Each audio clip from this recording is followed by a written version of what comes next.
Lust is not your enemy, but your untrained power begging for direction. What if the very thing you think is holding you back could launch you forward?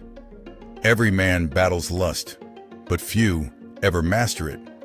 Imagine turning every urge into raw energy, focus, and fire. Are you ready to unlock the ancient practice of turning temptation into transformation? In this video, you'll learn how to transmute lust into power using Stoic energy alchemy. You'll discover practical techniques to regain control of your mind, reclaim your masculine energy, and redirect your desire into discipline, creation, and inner strength. Stay locked in, because what's inside this video could permanently change the way you channel your power. Lust isn't just a physical urge. It's a mental trap. Lust is one of the oldest forces in the human condition. It has destroyed empires, fractured families, and weakened the strongest of minds. Yet we often treat it lightly, as if it's just part of being human. But the Stoics saw through its illusion. To them, lust wasn't just a physical sensation. It was a disturbance of the mind, a distortion of perception, a trap that disguises itself as pleasure, but devours your clarity, your time, your purpose. Seneca wrote, "No man is free who is not master of himself." When you are ruled by lust, you are not a master. You are a slave. Lust tells you to act before you think, to chase what vanishes the moment you touch it, to believe that fulfillment lies in the body of another rather than the discipline of your own soul. The Stoics taught that freedom is internal. It is the ability to choose how you respond. Lust demands that you react. Stoicism demands that you reflect. To a Stoic, the highest form of strength is not conquering others, but conquering yourself. Marcus Aurelius put it simply, "You have power over your mind, not outside events. Realize this, and you will find strength." Lust is an outside event, dressed as an inner need. It tries to convince you that unless you feed it, you'll suffer. But the truth is, the suffering comes from obedience. The power comes from restraint. To be Stoic is not to suppress emotion. It is to understand it, to study it, to interrogate it until it can no longer lie to you. Lust lies. It says you need more. It says you're incomplete without release. It says your value rises or falls based on attraction. All falsehoods. You are not your impulses. You are the one who observes them. You are the one who chooses. What is lust truly? It's the mind's craving to escape boredom, discomfort, or fear, clothed in the image of another person. But you can't outrun emptiness through indulgence. Every time you give in, the emptiness returns, stronger. The Stoics knew this cycle well. That's why they prepared their minds to resist, not by fighting the urge, but by seeing through it. Epictetus taught, "If you want to be free, do not wish for things to happen as you wish, but wish for them to happen as they do." This applies to lust too. When lust arises, don't resist reality, observe it. Ask, why now? What am I avoiding? What do I actually need? You will find that lust is rarely about connection. It's about escape. The ancient metaphysical traditions align with this too. In alchemy, the base desire must be burned away to purify the spirit. The sexual urge in its raw state is like lead, heavy, common, reactive. But when refined through breath, focus, and intention, it becomes gold. Creativity, drive, will. What you suppress owns you, but what you transmute empowers you. In Hermetic philosophy, the principle of mentalism states, "All is mind," which means even lust begins in thought. Change your thoughts, and you change the grip of lust.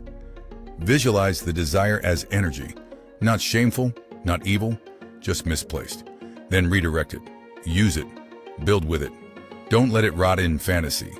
Every great man has felt the pull of lust. What separates the weak from the strong is not whether you feel it, it's what you do with it. You have to be brutally honest. Lust clouds your vision. It makes you less decisive, less focused, less disciplined. How many hours, days, years are lost in mental indulgence?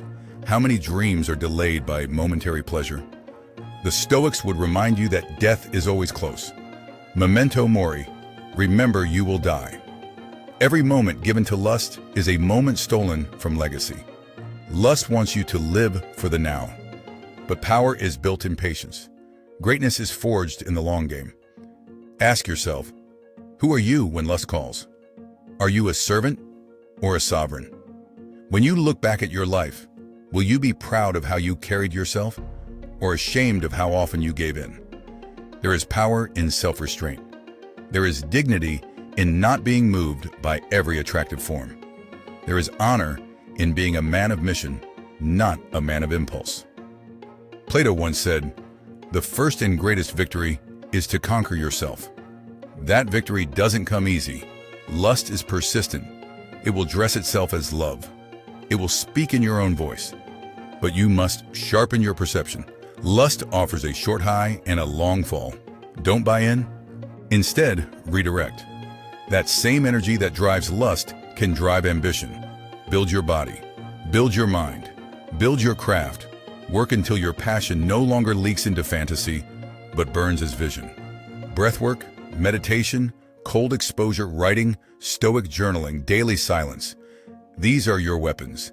These are how you condition the mind to pause before it obeys, to choose your response, to rewire the circuit.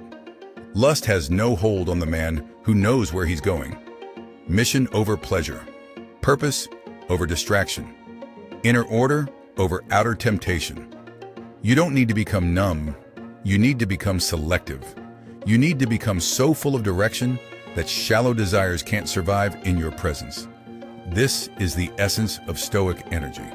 Still, focused, immovable. Even Jesus said, "Blessed are the pure in heart, for they shall see God." Purity isn't about being naive, it's about strength. To be able to feel and not act. To hold fire in your hands and not be burned. That is spiritual alchemy. That is power. In metaphysics, every energy seeks a form. Sexual energy is one of the most potent, which is why it must be tamed. You are either using it to build, or it is using you to decay. Semen retention, mindfulness, intention. All of these are just methods of keeping the flame controlled, aimed, harnessed. You are a vessel. What you carry, you express. Carry lust unchecked, and you leak weakness. Carry it refined, and you radiate magnetism.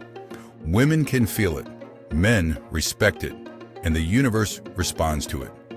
Your eyes become sharper, your mind more focused, your voice carries weight. You walk differently because you are no longer seeking validation, you are transmitting presence. The Stoics would ask, what is in your control? Lustful images? Number people's bodies? Number your reaction? Always. So react with wisdom, observe without attachment, desire without desperation. That is the Stoic way, to see beauty without being possessed by it, to feel desire without being dominated by it, to walk among fire and not be burned. You must understand that lust is a teacher. It shows you your wounds, your cravings, your blind spots. When handled with ignorance, it consumes you. But when faced with understanding, it refines you. Every urge is a mirror, not to your lack, but to your potential. It shows you how much power you still leak, and it invites you to reclaim it. Choose mastery, choose sovereignty, choose to carry your energy like a king, silent, still, centered. A man of restraint is a man of immense force, because when he finally acts, it's deliberate, it's aligned, it's unstoppable. So the next time lust arises, don't run, don't indulge, observe, ask, what is this really about? And then channel it, move, create, building. Because lust is not the enemy, it's the test. And the man who passes it doesn't just resist, it transforms. He transmutes, he ascends. And in doing so, he becomes what most men never will. Whole, free, unshakable. Let the others chase shadows. You build substance. Let the others worship bodies. You embody power. Let the others burn. You rise. Let's talk about some practical energy techniques to turn lust into discipline and transmute the energy. Lust is not something to fear or suppress. It's an energy that, when properly understood, can be transformed into unbreakable focus and life-altering discipline. Most people let lust control them. They treat it as an itch to be scratched, a fleeting moment of pleasure to chase over and over again. But those who seek power, clarity, and self-mastery know there's another path, the path of transmutation. Lust is just raw energy, one of the most potent forces you possess. If you waste it, it drains you. If you master it, it fuels you. Transmutation begins with awareness. You have to know what lust really is, a signal. It tells you your energy is building. It tells you your mind wants something. But instead of reacting with impulse, you respond with intention. The energy is not the problem, the direction is. Lust is just potential waiting for leadership. The moment you take command, you shift from being reactive to being responsible. The first technique is redirection through motion. When you feel lust arise, do not sit in it. Do not feed it through fantasy or distraction. Move your body. Physical action is the most direct way to shift energy. Drop and give yourself push-ups. Go for a sprint. Lift weights. Do breathwork. Your nervous system needs release, but you decide where the release goes. Use motion to convert arousal into activation. By turning stillness into strength, you rewire your pattern. Your body starts to learn. When this energy rises, we build. The second technique is productive channeling. Take the surge of lust and channel it into creation. Write, plan, building design, record. The same force that seeks physical union can become the fuel to shape your reality. Energy doesn't disappear, it simply moves. You decide where it flows. Channel it into your craft. Channel it into your goals. You'll notice something powerful. Your thoughts become sharper. Your ideas flow faster. Your spirit feels grounded. You are no longer a prisoner of the urge. You are the master of its direction. The third technique is breath transmutation. Your breath is the bridge between the body and the mind. When lust arises, your breath becomes shallow, quick, unstable. Flip that pattern. Slow it down. Inhale deeply through your nose for 4 counts. Hold for 4. Exhale slowly for 6. Feel the energy move. Visualize it rising from your lower body into your heart, into your brain, into your vision. With every breath, you are shifting the frequency. The same fire that heats the body can elevate the mind. The fourth technique is delayed gratification. Lust teaches you to want now. Alchemy teaches you to wait for more. Every time you delay the urge, you strengthen your will. The longer you hold the energy, the more powerful it becomes. You begin to walk with weight. You become magnetic, calm, poised. You no longer leak energy. You carry it. You store it like lightning in a bottle, ready to be unleashed through your purpose. The fifth technique is cold discipline. Cold showers. Early mornings, no screens. Every small act of control sharpens your edge. If you can say no to comfort, you can say no to lust. And every no is a yes to your higher self. Discipline is not about suffering, it's about alignment. You are choosing the future over the moment. You are choosing the man you are becoming over the boy you used to be. The sixth technique is clarity of mission. A man without a mission is a magnet for lust. He will fall into distraction because he has nowhere to place his energy. But when your mind is locked on a purpose, lust has no power over you. You don't have time for weakness. You don't have time for fantasy. You are building something real, something lasting. When you have a vision, you protect your energy. You guard it like gold because you know what it's worth. The seventh technique is sacred solitude. Lust often arises when the mind is idle and the environment is loud. In solitude, you learn to hear yourself. You learn to sit with your energy without needing to escape. In silence, you see clearly. You notice the pull. You watch it. And in watching, you break the illusion. You are not the desire. You are the awareness. In solitude, you reclaim the throne of your inner world. The eighth technique is ritual mastery. Build daily rituals that reinforce your control. Morning routines, evening reflections, journaling, meditation. Discipline doesn't happen in chaos, it's forged in structure. When your day has rhythm, your mind has order. And ritual becomes the container for your power. You stop falling into temptation because you are too focused on execution. The ninth technique is energy storage. Retention is a core principle of alchemy. Sexual energy is life force. Hold it, keep it, let it build. You'll feel more alive, more focused, more driven. Your voice becomes deeper, your gaze becomes steady, your mind becomes clear. You begin to walk differently, not because you're better, but because you're aligned. You are no longer wasting power, you are becoming it. The 10th technique is reflection and integration. Every time lust arises, it's teaching you something. Where are you weak? Where are you distracted? Where do you feel unfulfilled? Reflect, don't react. Learn from the signal. Integrate the lesson. You'll find that lust is often a substitute for deeper needs: intimacy, connection, purpose, peace. When you meet those needs directly, lust no longer controls you. You control the direction of your life. The final technique is presence. Lust pulls you into fantasy. Discipline anchors you in reality. Be present in your body, in your breath, in your task. Presence is the antidote to temptation, because when you are fully here, nothing pulls you away. You are not split between desire and direction. You are whole, grounded, focused. Energy alchemy is not about becoming perfect. It's about becoming powerful. It's about taking your most primal force and turning it into higher expression. It's about using what you've been given to create who you're meant to be. You don't need to fight lust. You don't need to fear it.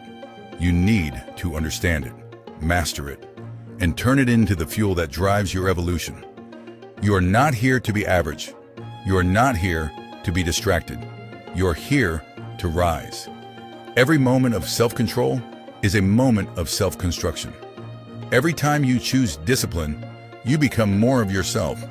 This path is not easy, but it is worth it. And every man who walks it becomes more than he once was. You are not your urges. You are the force behind them. And when you learn to lead that force, you become unstoppable. You become clear, steady, sharp. You become disciplined, directed, divine. Turn the lust into energy. Turn the energy into motion. Turn the motion into results. Turn the results into legacy. And above all, never forget, your power was never gone. It was simply waiting for you to claim it. Let's discuss the benefits of when you stop leaking your power to lust and begin to radiate deeper. There comes a moment in a man's life when he looks in the mirror and realizes he's been giving too much of himself away.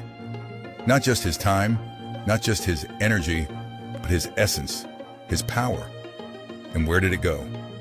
Into lust, into fantasy, into fleeting highs that left him emptier each time.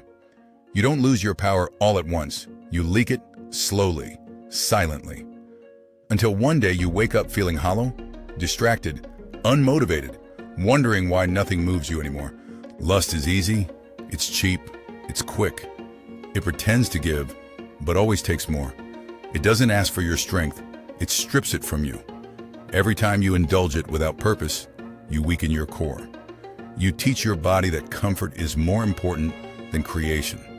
You train your mind to chase the moment instead of building something lasting. Lust makes beggars out of kings. But the moment you choose to stop leaking your power, you begin the journey from lust to legacy. The benefits are not just mental, they're spiritual, emotional, physical. The change is real, it's visible, it's undeniable.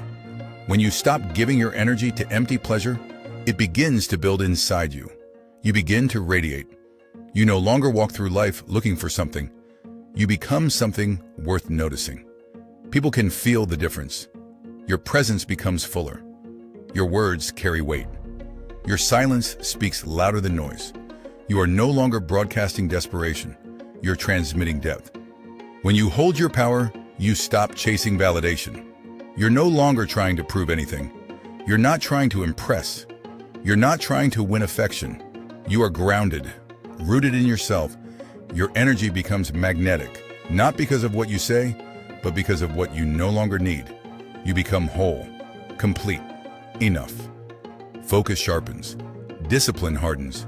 Your mission becomes clearer. You're no longer distracted by every curve, every glance, every passing temptation. You don't need a screen to feel alive. You don't need a moment of pleasure to feel like a man. Because now, you're building. You're working. You're walking with purpose. You become addicted to momentum. You trade dopamine spikes for long-term gains, and everything around you begins to shift. Your body responds. Your energy levels rise. Your sleep improves. Your skin clears. Your posture corrects. You wake up earlier, train harder, think deeper.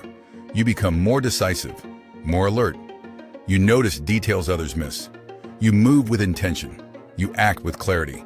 You stop wasting hours, days, years on meaningless indulgence. You take that time and reinvest it into your goals, your future, your legacy. You don't just think differently, you start living differently. Conversations change, habits change, environments change. You stop hanging around people who glorify lust. You stop watching things that drain your soul. You stop pretending that you're okay with weakness. You start choosing strength, not the loud kind, not the fake kind, but the quiet, consistent kind that builds empires one brick at a time. You start attracting differently, not just people, but opportunities, respect, trust. You show up and people pay attention, not because you're flashy, but because you're rare. In a world full of men who can't hold themselves together, you become the man who can. In a world full of men who fold to every urge, you become the man who stands tall. And that alone makes you valuable. Women notice it too.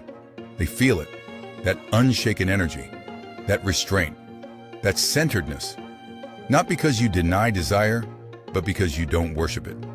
You respect yourself too much to be ruled by impulse. And that, in turn, earns respect from others. Your creativity skyrockets. Ideas flow effortlessly. Your mind becomes a forge, not a prison. You create more, speak with more purpose, act with more conviction. You stop second-guessing. You stop hesitating. Because now, your energy is no longer scattered. It's concentrated, laser-focused. And with that kind of power, you start becoming unstoppable. You stop apologizing for your ambition. You stop playing small. You stop hiding behind vices. You face life directly. You lean into discomfort. You take ownership. And through that process, you evolve. You realize how much you've been leaving on the table, how many moments you've wasted, how many versions of yourself you've ignored for temporary highs. And that realization doesn't make you bitter. It fuels you. It makes you dangerous. Not to others, but to the parts of you that held you back. From that moment forward, everything becomes sacred. Your time, your thoughts, your space, your energy. You guard them fiercely. You no longer allow just anything to enter your mind or your body. You become selective, intentional, powerful, and that power builds day by day. You begin to live in integrity. Your actions match your words. Your habits match your goals. Your inner world matches your outer presence. You're no longer split. You're no longer pretending. You're solid, authentic, real. Because you chose to stop leaking your power to lust, and instead, you chose to own it. This is the path from lust to legacy, from craving to creating, from distraction to direction, from surviving to ascending. Every urge you master adds another layer to your character. Every temptation you overcome becomes a stepping stone. You rise not because you're suppressing who you are, but because you're refining it. You stop fearing urges. You welcome them. Because you know what to do with them now. You use them. You ride the wave and let it fuel your purpose. That's transmutation. That's inner alchemy. You're not avoiding energy, you're transforming it. And with every step forward, you become more complete. Not because you've added something, but because you've reclaimed what was always yours: your focus, your clarity, your power. You begin to experience peace, not the peace of comfort, but the peace of control. The peace of knowing you're no longer at the mercy of lust. The peace of knowing you are becoming who you were meant to be. A man who builds, a man who leads, a man who radiates. This radiance is not loud, it's not boastful, it's not for show. It's silent, but undeniable. You walk into a room and people feel something. They don't know what it is, but you do. It's the weight of self-mastery, the glow of someone who has faced himself and won, the calm fire of a man with nothing to prove, but everything to build. Lust can no longer touch you because you've seen what's beyond it. You've tasted the discipline. You've felt the momentum. You've experienced the shift. And once you've had that, you don't go back. You can't, because you're no longer the same man. Now you walk with purpose. You speak with meaning. You think with clarity. You love with depth. You create with power. You lead with integrity. And you live with vision. That is the reward of transmuting lust into legacy. You don't just rise, you help others rise. You become an example, a beacon, a living standard. And that is how legacies are built. Not through luck, not through indulgence, but through mastery, through ownership, through the decision to no longer leak your power, but to hold it, to build it, and to radiate from within. The journey from lust to legacy is not about denying who you are. It's about discovering how powerful you were all along. Now is the time to walk that path, relentlessly, with purpose, with fire, with vision. Hold your power, build your legacy, and let the world feel the depth of your presence. Thanks for watching. Remember, every urge is energy waiting to be mastered. If you're ready to sharpen your mind and forge true inner power, don't stop here. Click the next video on your screen and keep leveling up your discipline. Like and subscribe for more powerful, life-changing content. Your transformation has just begun.